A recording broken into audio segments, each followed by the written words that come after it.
Monday, everyone. Tyler Fulghum and Anita Marks with you as we are on a Monday for another edition of Bet. Anita, how are you doing this morning? You ready to rock and roll this week? Well, actually, it's afternoon for me. I wish it was morning because I'm sure that the weather in Vegas is a lot better for playing golf. I might be a little jelly, but yes, I'm great. Technically afternoon here as well. It is afternoon, but I am just, that's a case of the Mondays for me. I thought I just said good morning, even though it's well past noon here, even as well. We're ready to rock and roll. You know the drill. You see it every time we're with you here on Bet. Bottom of the screen, youtube.com/ESPN Sports Betting. Go there, subscribe, and we will fill your timeline with all the gambling content that you need. An easy place to find the show each and every Monday, Wednesday, and Friday. All right, Anita, let's get it kick-started. We figured we'd probably be talking about March Madness since it is the Monday after Selection Sunday, but... no! That Thomas Edward Brady, No. I tell you what, he is a rascal. Tom Brady, usurping March Madness, decides, you know what? I can't stay at home with the wife and kids. I'm going to unretire and return for a 23rd season in the NFL. That will be with the Tampa Bay Bucks yet again.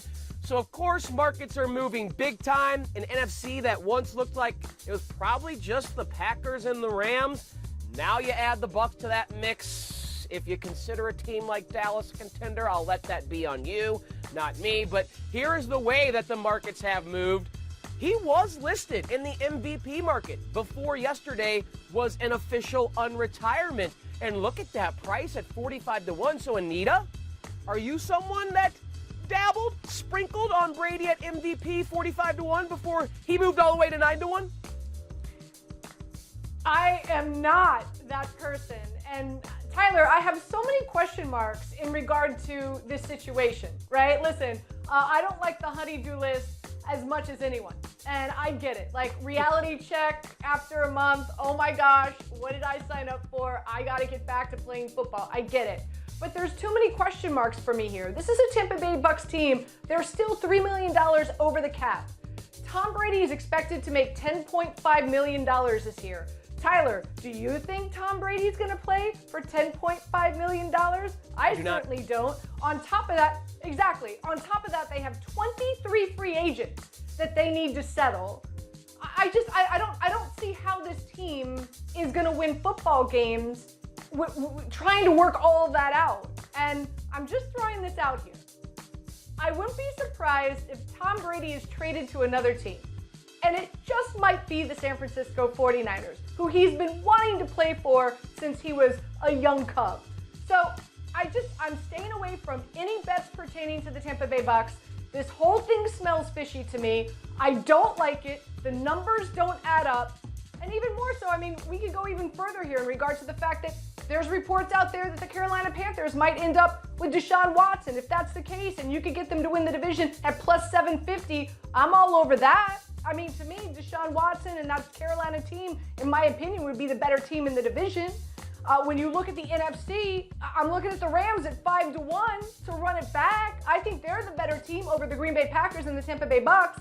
So I'm staying away from making any bets for the Tampa Bay Bucks. This whole thing is fishy to me. The numbers don't add up. We know how bad he likes to win.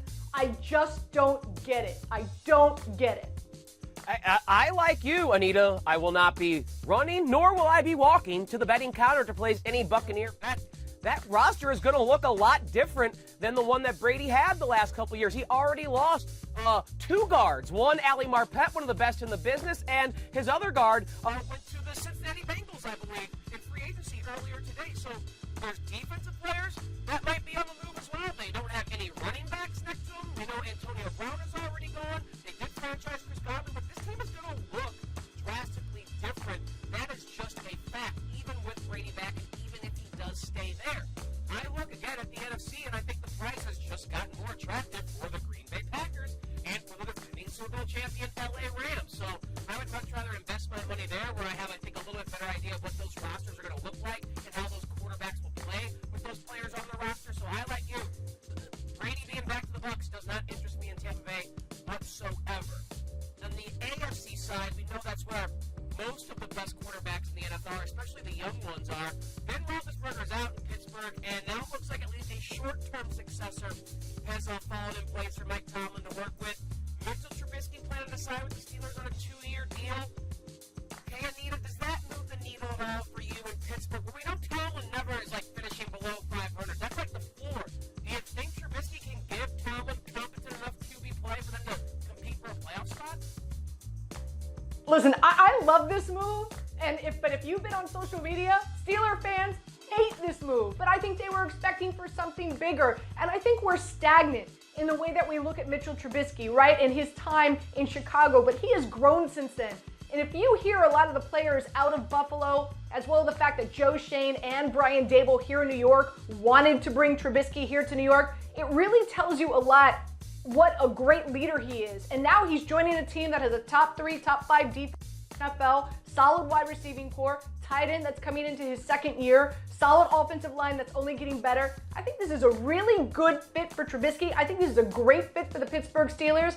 Now, I still have the Ravens winning the AFC North, but I'm going to be really intrigued when the win total comes out. If it's anywhere around 8.5, I think this is a 9-win team. And also, I do believe they make it to the playoffs as a wild card. I'm with you. Everything that you said, I love. Low risk, 2 years, high reward. We'll see if he can live up to that number 2 overall draft pick billing. This is a guy who's an athlete. He's still only 26, 27 years old. He can move outside of the pocket. He can create with his legs. I imagine working under Brian Dable for 1 year helped him with some of his processing issues. So if that has improved, then I think this is a really good, low-risk, high-reward signing for the Steelers. They can still draft a young quarterback in the first round of this year's draft, whether it be Malik Willis or Kenny Pickett or someone, and have that guy sit for a couple years behind Mitchell Trubisky and learn the game. So I like the move here. Based on the options that were available, I think whichever team, especially a team like Pittsburgh that can win now, landed Trubisky. Very good low-risk, high-reward selection there. So a little more bullish on the Steelers than we are the Bucs, even though the Bucs just brought back Brady. Kind of crazy to say there. Let's get off the NFL hardwood or NFL gridiron, I should say, and hop on the hardwood. We're still not to the NCAA yet. Our buddy the Bear is going to be joining us here on this Monday to talk March Madness. But the NBA is winding down its regular season, and what a matchup we have between two of the leading MVP candidates and best bigs in the game, Nikola Jokic and the Nuggets taking on Joel Embiid and the Philadelphia 76ers. It's reaction or no action, Anita. If I told you it was plus 240 to buy a yes ticket for a trip dub from Nikola Jokic, reaction or no action? No action here for me. He's only hit the triple-double in 2 of his last 5 games, Tyler, and it's the assist, really, is what's holding him back. We know that he's getting double digits with points as well as rebounds. He's so strong in the paint. He's got a really good matchup tonight against Embiid. Hopefully, you've got that 76ers team coming off of that overtime win against Orlando and a late-night trip back home, but I'm just worried about the assist. And also, I would imagine, since these two dudes are battling it out for the MVP, I want to imagine that the 76ers are going to put a little bit more juice into their defense against Jokic so that Embiid looks more impressive tonight. So no action for me.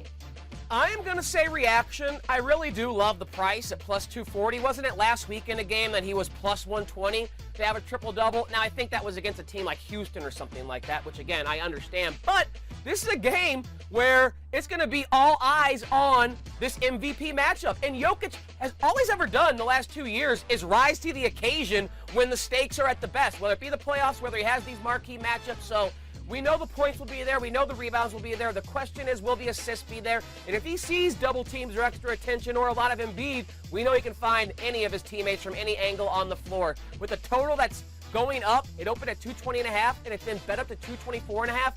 Maybe there's a few extra possessions in this game, so I will say yes, reaction at plus 240, especially for a Jokic triple-double. Maybe this fella can help us figure out what's going to happen tonight in this matchup, because he has been with us all season long, especially when teams like Philadelphia and Denver are on the mic. It is our buddy Timmy B, Tim Bontemps, who, as you can see, is there in Philadelphia waiting for this game to take place. We'll just start you off, Tim, with the question that Anita and I were tackling there. Joel Embiid, well, you see right there Joel Embiid and Jokic to win MVP, but I want to ask you about the triple-double first. If Jokic, I told you the price was plus 240, given the matchup, would you buy the yes or the no there?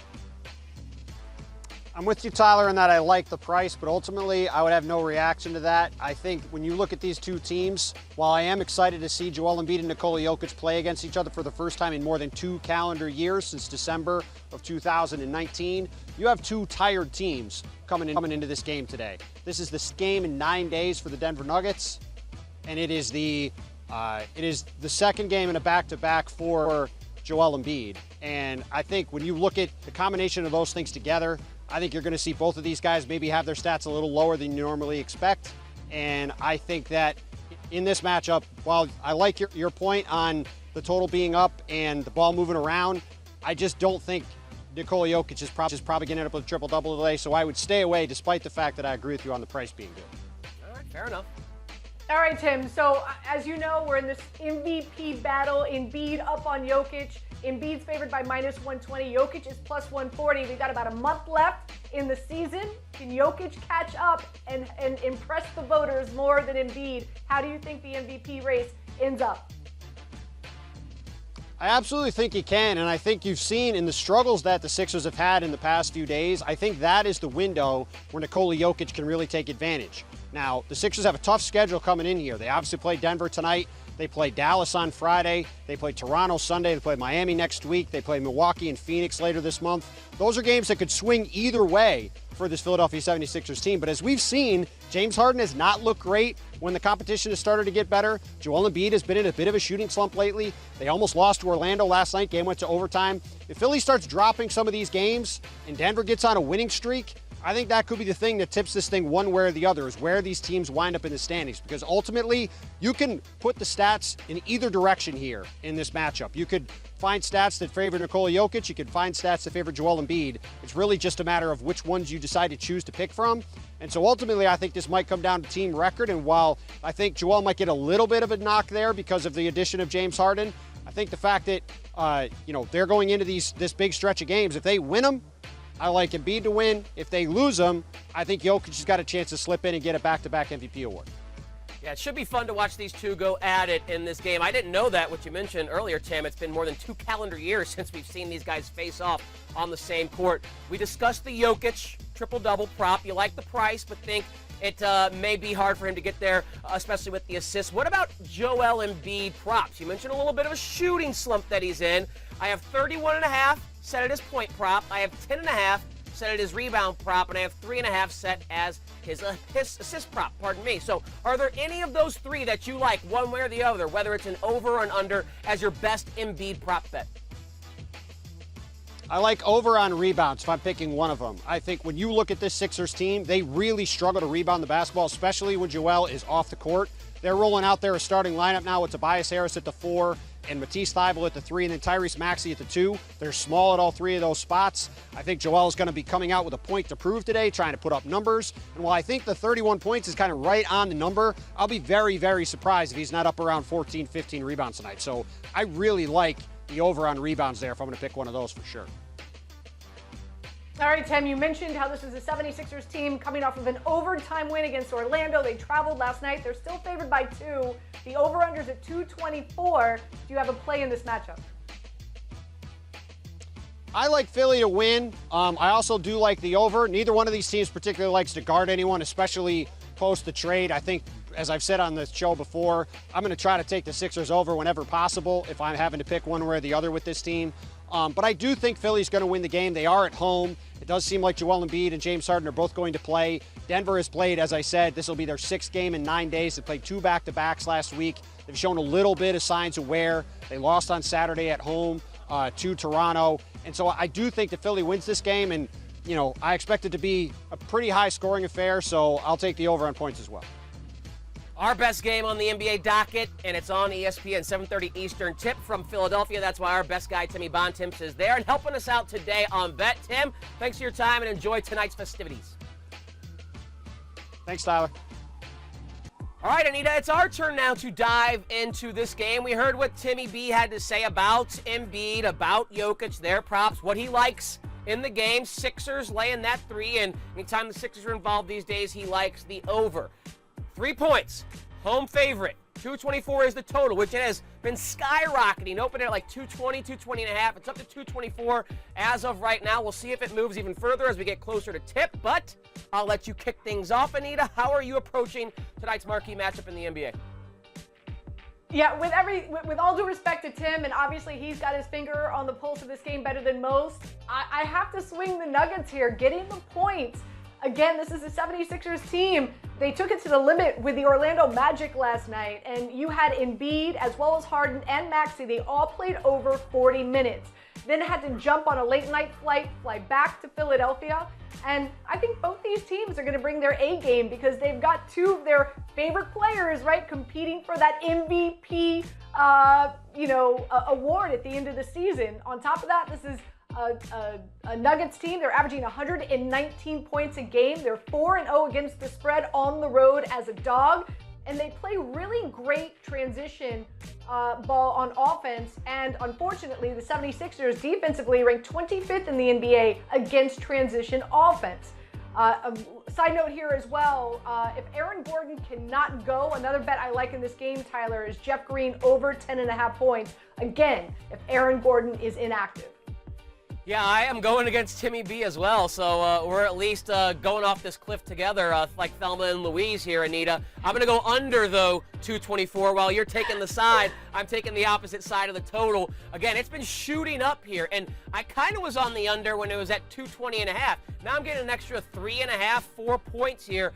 And my reason that I think this game is going to go under is I think we're going to see a slow-paced, methodical game. I don't think it will be fast-paced. I think this game will be played in the half court with Jokic and Embiid being the focal point still of each offense. We know these two teams are not fast-paced to begin with. And even though it looked like Philadelphia might pick up their pace with James Harden the first few games, that's now come back down to what Embiid likes to do. So, especially with these bigs having tired legs, I just can't imagine Doc Rivers and Mike Malone are going to say, hey, push the rock this game. I think they're going to want to operate in the half court where Jokic is at his best and where Embiid and Harden can run their pick and roll game. And maybe the pace slows down with the tired legs. Maybe the defensive focus is there because it is such a marquee game and has a playoff-type atmosphere. But I'm going to go under 224 here against the move and against what our guy Timmy Bontemps had to say. All right, that's the marquee game in the association. A few more we'd like to dabble in. How about the Golden State Warriors taking on the Wizards? Now, normally this wouldn't be a game worth discussing, but look at your screen there, Anita. It seems like Draymond Green will play, will return for the first time in about 3 months. Of course, there'll be a minutes restriction, but finally the Warriors will have together again Steph, Clay, and Dre. They're laying 11.5 at home. It's a total of 224.5.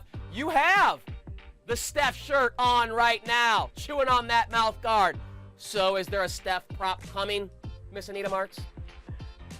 There is, and we've buried the lead here. Some people would beg to differ, but guess what? Happy birthday. Steph Curry turns 34 today.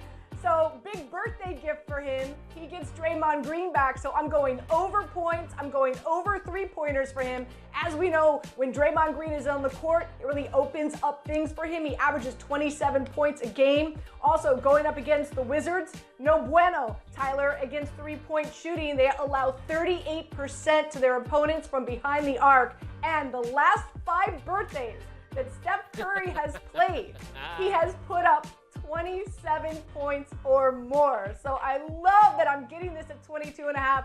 And for folks that are watching this will be my best bet on Daily Wager tonight around 6:55 p.m. Eastern Time.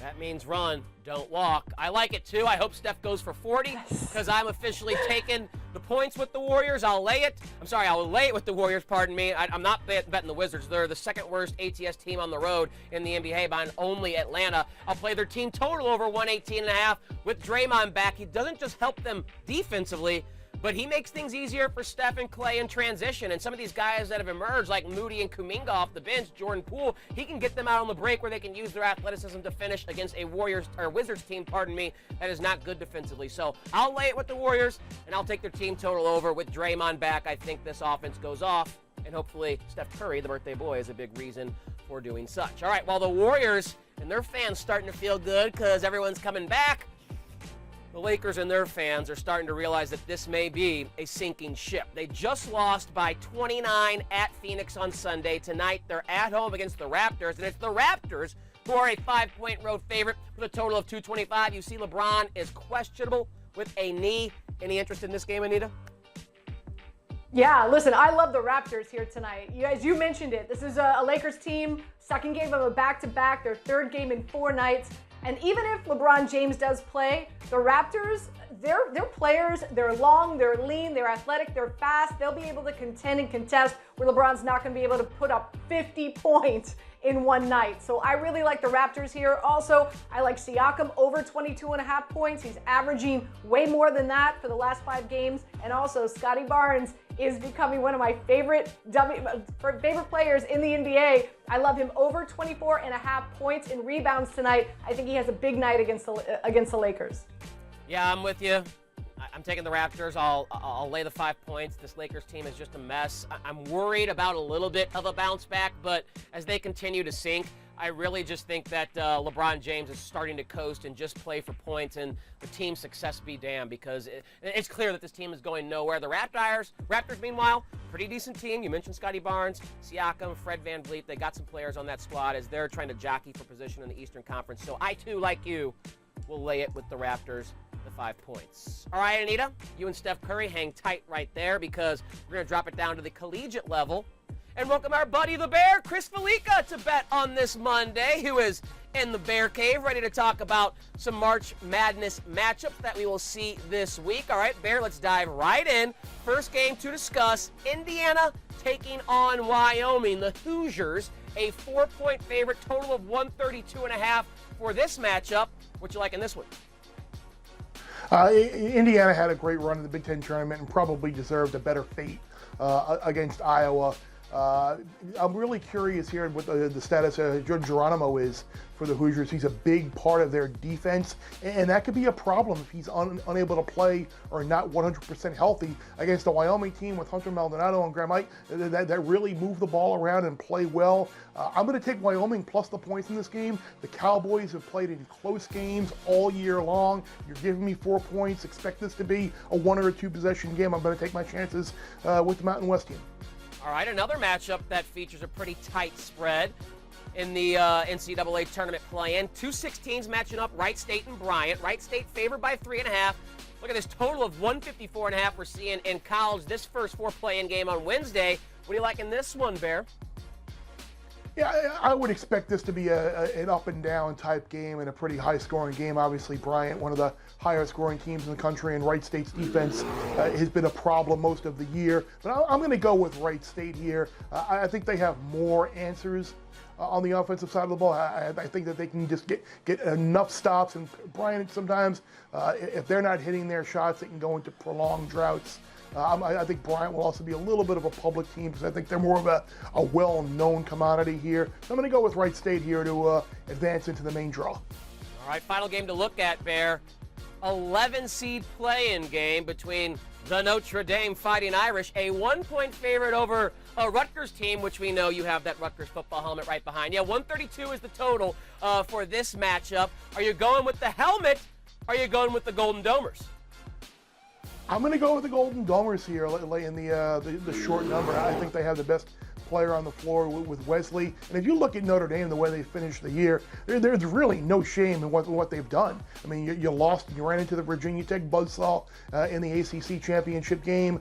You lost to Duke, and you had a road loss, which was very common in conference play. So I'm going to go with the Irish to win this. This should be a really good, entertaining game, especially with Rutgers coming off of a blowout loss against Iowa in the Big Ten tournament. You would think that Steve Peichel and his crew will certainly bounce back, but I like the Irish here. I would say, if the Irish win this bet for you, the -1, you could put maybe one of the tiny miniature Golden Dome helmets next to the Rutgers, but as a Miami Hurricane, I know you would never, ever, ever put a helmet from Notre Dame next to that Miami helmet as well.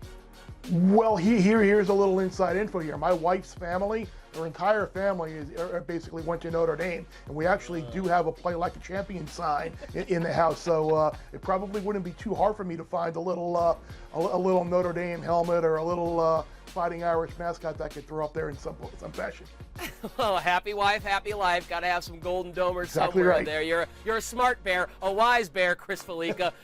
Good stuff there with that game. I want to bring Anita back right now, and we'll play like a champion, trying to predict an upset in the tournament, because that's what it's all about. Madness is not madness in March because chalk happens. We want to see a big-time upset. So all three of us are going to tackle this first and foremost. I'm going to start with Anita? Bear, sorry. I'm sorry. Anita, I'm going to start with Bear. I didn't hear the cue. I was trying to set it up so our producer could tell me, but I finally got it. Bear, we are going to have you go ahead and lead it off. A team seeded 7 or higher that's on upset alert that you think could go down, not just against the number, but could be bounced from the tournament. Again, 7 or higher seed. Bear, your upset alert team is? Well, I'm going to go with Iowa. Well, the Hawkeyes won the Big Ten tournament. And with Keegan Murray, they have a prolific scorer, and they play an up-tempo style of basketball. But I think they got a very difficult draw. They might be underseeded in a 5-12 game. Who knows? But until the Big Ten tournament, they were really lacking in a lot of quality wins. Now they face a Richmond team. The Spiders had to win their way in. They won the Atlantic 10 tournament. Davidson collapsed down the stretch, and Richmond was there to take advantage of it. But the Spiders can really limit possessions in the game. They make you grind it out offensively. So I think with fewer possessions in the game, if Richmond can kind of impose themselves on the defensive end of the floor and get the game in a tempo that they like, 8.5 points is a lot of points. And I don't know if the Spiders can, the Spiders rather, can pull the outright upset, but I think 8.5 is too many.